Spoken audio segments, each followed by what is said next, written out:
Hello guys, గురు పౌర్ణమి సందర్భంగా బాబా గుళ్ళో పూజ చేయించారనమాట అమ్మ వాళ్ళు. బాబా బట్టలు ఫస్ట్ ఇంట్లో దేవుడి దగ్గర పెట్టేసి తర్వాత గుడికి తీసుకెళ్ళాము. మొదట గణేశునికి అభిషేకాలు చేయించారు పంచామృతాలతో. అదంతా అయిపోయాక గణేశుడిని నీట్గా రెడీ చేసేసారు. భక్తులు అయితే చాలా మంది వచ్చేసారు. వచ్చిన వాళ్ళు ప్రతి ఒక్కరు పాలు, పెరుగు, టెంకాయ, పూలు అన్నీ తీసుకొచ్చారనమాట. తెచ్చినవన్నీ అక్కడ పెట్టేశాము. మొదట బాబా గుళ్ళో మాకు 2 విగ్రహాలు ఉంటాయి. ఒకటి వచ్చేసి చిన్న బాబా, నెక్స్ట్ వచ్చేసి పెద్ద బాబా అనమాట. మెయిన్ విగ్రహం. మెయిన్ విగ్రహానికి ఎప్పుడు పూజారి గారే అభిషేకాలు చేస్తారు.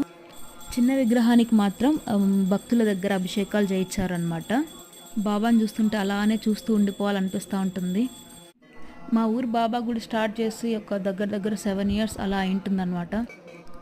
అది స్టార్ట్ చేసినప్పటి నుంచి ఇప్పటి వరకు ప్రతిసారి ఆ గుడికి వెళ్ళినప్పుడల్లా కొత్తగానే అనిపిస్తుంది నాకు బాబాని చూస్తుంటే. అంత బాగుంటాడు మా ఊరు గుళ్ళో బాబా.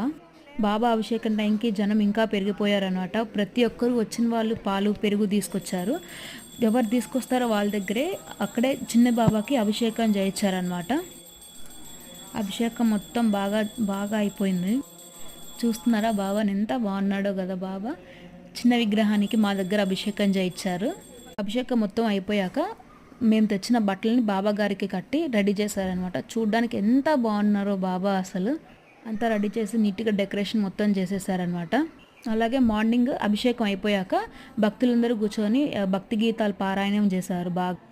మార్నింగ్ అంతా ప్రోగ్రామ్ బాగా జరిగేసింది అనమాట. పూజతో పాటు అన్నదానాలు కూడా చేశారు గుళ్ళోనే. మార్నింగ్ బ్రేక్ఫాస్ట్, మధ్యాహ్నం లంచ్, నైట్ టిఫిన్ మొత్తం అంతా దాతలే పెట్టించారనమాట.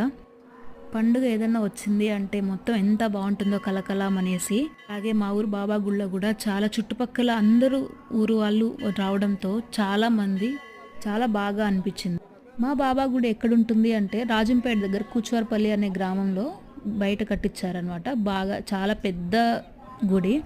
ఎంత పీస్ఫుల్గా ఉంటుంది అంటే డైలీ వచ్చి 1 గంట కూర్చుంటే చాలు, మైండ్ అంతా రిలాక్స్ అయిపోతుంది. ఎన్ని కష్టాలున్నా అసలు ప్రశాంతంగా అనిపిస్తుంది. అంత బాగుంటుంది గుడి అయితే. చుట్టుపక్కల ఉన్న వాళ్ళు ఎవరైనా ఈ వీడియో చూస్తుంటే ఖచ్చితంగా విజిట్ చేయండి. మీరు చాలా పీస్ఫుల్గా ఫీల్ అవుతారు గుడికి రావడంతో. అందరూ కూర్చొని భక్తులందరూ కూర్చొని మాట్లాడుకుంటూ బాగా జరిగింది మార్నింగ్ అంతా. ఇంకా నైట్ అయితే పల్లకి సేవ అని ఉంటుంది అనమాట. బాబాని చిన్న పల్లకిలో పెట్టి ఊరేగిస్తారు గుడి చుట్టూనే. ఇలా చూస్తున్నారు కదా, అలాగా పల్లకిని చూసారు ఎంత బాగా అలంకరించారో. పల్లకి కూడా ఆడవారు మగవారు అనేం లేదు, ఎవరైనా పల్లకిని మోస్తూ భక్తి గీతాలు పాడుతూ బాగా జరిగింది. లాస్ట్లో చూసారా మా పాప చిన్న బాబాకి ఉయ్యాల సేవ ఉంటుంది. దాని తర్వాత ఆ ఉయ్యాల సేవ చేస్తుంది. వీడియో నచ్చితే లైక్, షేర్, సబ్స్క్రైబ్ చేయండి ప్లీజ్.